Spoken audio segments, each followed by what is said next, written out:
26 नवंबर 2008। यह तारीख भारतीय इतिहास में एक काले दिन के रूप में दर्ज हो गई है। ये तारीख मुंबई और पूरे भारत के सीने पर एक गहरे जख्म की तरह है। इस दिन ने न केवल मुंबई बल्कि पूरे देश को हिलाकर रख दिया था। इस दिन कुछ आतंकवादियों ने मुंबई को दहला दिया था।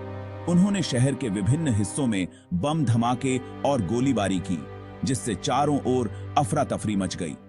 ताज होटल, ओबेरॉय होटल, ये दो प्रमुख स्थान थे जहां आतंकवादियों ने सबसे ज्यादा तबाही मचाई। नरीमन हाउस, छत्रपति शिवाजी टर्मिनस, ये भी उन जगहों में शामिल थे जहां आतंकवादियों ने कहर बरपाया था। और लेओपोल्ड कैफे, ये कुछ जगहें थीं जहां आतंकवादियों ने कहर बरपाया था। इन हमलों ने मुंबई की आत्मा को झकझोर कर रख दिया। बहुत सारे बेगुनाह लोग मारे गए और कई लोग घायल हुए। इन हमलों ने न जाने कितने परिवारों को उजाड़ दिया। बहुत सारे लोग घायल हुए। अस्पतालों में घायलों की भीड़ उमड़ पड़ी और डॉक्टर और नर्सें दिन रात उनकी देखभाल में जुट गए। पूरा देश सदमे में था। हर कोई इस बर्बरता से स्तब्ध था और अपने प्रियजनों की सुरक्षा के लिए चिंतित था। लेकिन इस अंधेरे में भी उम्मीद की किरण जगी। लोगों ने एकजुट होकर आतंकवाद के खिलाफ अपनी आवाज बुलंद की। पुलिस और सुरक्षा बलों ने बहादुरी से मुकाबला किया और आतंकवादियों को मार गिराया। उनकी वीरता और साहस ने देश को गर्व महसूस कराया। यह घटना सिर्फ एक हमला नहीं था, यह इंसानियत पर हमला था। इसने हमें यह सोचने पर मजबूर कर दिया कि हम किस दिशा में जा रहे हैं। इस घटना ने हमें दिखाया कि आतंकवाद का कोई धर्म नहीं होता, कोई चेहरा नहीं होता। यह सिर्फ नफरत और हिंसा का प्रतीक है। इस हमले के बाद मुंबई के लोगों ने एकजुटता और भाईचारे का अद्भुत उदाहरण पेश किया। हर कोई एक दूसरे की मदद के लिए आगे आया। लोगों ने कैंडल मार्च निकाले, प्रार्थनाएं की और शांति के लिए दुआएं मांगी। इसने साबित कर दिया कि आतंकवाद कभी भी हमारी एकता को नहीं तोड़ सकता। धीरे धीरे मुंबई ने फिर से अपने पैरों पर खड़ा होना शुरू किया। लोगों ने अपने जीवन को फिर से पटरी पर लाने की कोशिश की। बच्चों की हंसी, लोगों की मुस्कान और जीवन की सामान्यता ने यह दिखाया कि मुंबई की आत्मा को कोई नहीं हरा सकता। कोंती आबोशी का सोडाइन, हम उन सभी लोगों को याद करते हैं जिन्होंने इस हमले में अपनी जान गंवाई। उनकी यादें हमेशा हमारे दिलों में जिंदा रहेंगी और हम यह संकल्प लेते हैं कि हम आतंकवाद के खिलाफ अपनी लड़ाई जारी रखेंगे। हम एकजुट रहेंगे और अपने देश को सुरक्षित बनाएंगे। जय हिंद। 26/11 हमलों के बाद से ही भारत आतंकवाद के खिलाफ लड़ाई में और मजबूत हुआ है। इस हमले ने देश को झकझोर कर रख दिया था, लेकिन इसके बाद से भारत ने अपनी सुरक्षा व्यवस्था को और भी सुदृढ़ किया है। सुरक्षा बलों ने अपनी सतर्कता बढ़ाई है और आतंकवादियों के खिलाफ कड़ी कार्रवाई की है। इसी बीच एक अच्छी खबर आई है। यह खबर न केवल भारत के लिए बल्कि पूरी दुनिया के लिए महत्वपूर्ण है। यह खबर उन सभी लोगों के लिए एक उम्मीद की किरण है जो न्याय की प्रतीक्षा कर रहे थे। अमेरिका की एक अदालत ने तहावुर राणा को भारत वापस भेजने का फैसला सुनाया है। यह फैसला भारत के न्यायिक प्रणाली के लिए एक महत्वपूर्ण कदम है। तहावुर राणा पर आरोप है कि उसने मुंबई हमलों में आतंकवादियों की मदद की थी। यह फैसला उन सभी पीड़ितों के लिए एक राहत की बात है जो इस हमले में अपने प्रियजनों को खो चुके थे। राणा पर 2008 के मुंबई हमलों में मदद करने का आरोप है। इस हमले ने न केवल मुंबई बल्कि पूरे देश को हिलाकर रख दिया था। इस हमले में कई निर्दोष लोगों की जान गई थी और कई लोग घायल हुए थे। पुलिस और सुरक्षा एजेंसियों ने इस हमले की गहन जांच की थी और कई आतंकवादियों को गिरफ्तार किया था। वो लश्कर-ए-तैयबा के आतंकवादी डेविड हेडली का दोस्त था। हेडली ने मुंबई हमलों की योजना बनाने में महत्वपूर्ण भूमिका निभाई थी। उसने हमलों से पहले मुंबई की रेकी की थी और आतंकवादियों को महत्वपूर्ण जानकारी प्रदान की थी। हेडली की गिरफ्तारी और उसके बयान ने इस मामले में कई महत्वपूर्ण खुलासे किए थे। हेडली ने मुंबई हमलों से पहले शहर की रेकी की थी।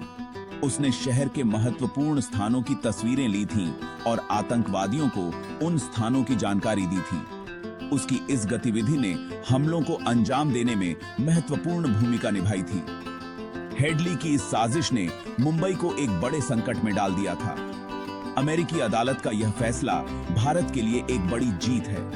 यह फैसला दिखाता है कि न्याय की राह में कोई भी बाधा नहीं आ सकती। यह उन सभी लोगों के लिए एक संदेश है जो आतंकवाद के खिलाफ लड़ाई में लगे हुए हैं। यह फैसला उन सभी पीड़ितों के लिए एक उम्मीद की किरण है जो न्याय की प्रतीक्षा कर रहे थे।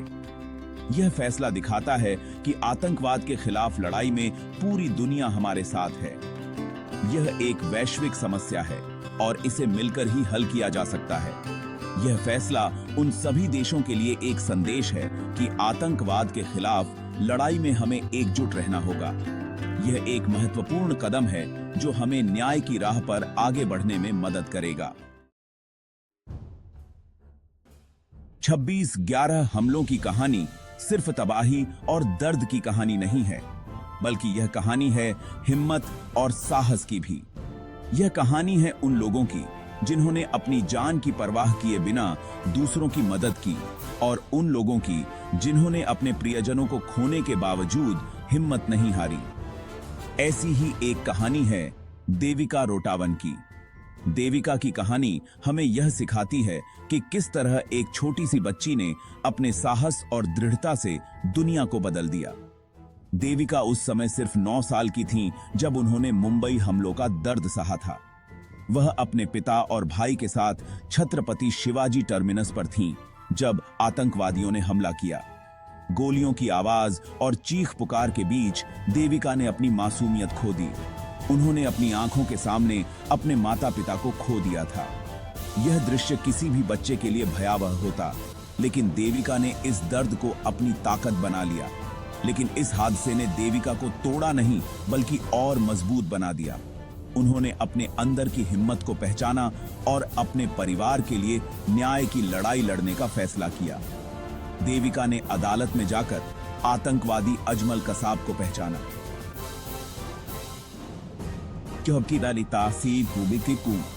यह एक बहुत ही कठिन और साहसिक कदम था, खासकर एक 9 साल की बच्ची के लिए।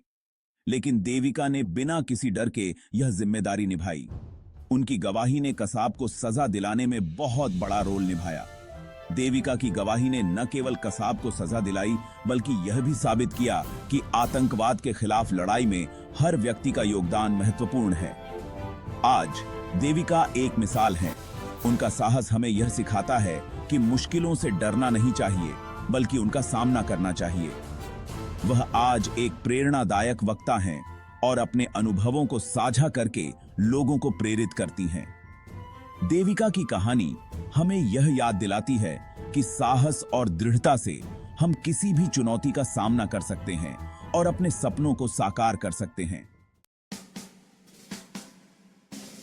26/11 हमलों में हमने कई वीर सपूतों को खोया। उनमें से एक थे विजय सालास्कर। विजय सालास्कर मुंबई पुलिस के एक बहादुर अधिकारी थे जिन्होंने आतंकवादियों से लड़ते हुए अपनी जान दे दी। आज उनकी बेटी दिव्या सालास्कर अपने पिता के नक्शे कदम पर चल रही हैं। दिव्या का मानना है कि 2011 के बाद से भारत और ज्यादा सुरक्षित हो गया है। वह कहती हैं कि प्रधानमंत्री नरेंद्र मोदी के नेतृत्व में भारत आतंकवाद के खिलाफ सख्त कदम उठा रहा है। दिव्या का मानना है कि भारत एक महाशक्ति बनने जा रहा है। 26/11 हमलों ने हमें हिलाकर रख दिया था, लेकिन हमने हार नहीं मानी। हमने दिखाया कि हम मुश्किलों के आगे झुकते नहीं, बल्कि उनका डटकर सामना करते हैं। मुंबई आज भी पहले की तरह धड़क रहा है। यह शहर हमें यह सिखाता है कि जिंदगी रुकती नहीं, चलती रहती है। यह शहर हमें उम्मीद देता है, प्रेरणा देता है। 26/11 के शहीदों को हमारा नमन। उनकी कुर्बानी हमें हमेशा याद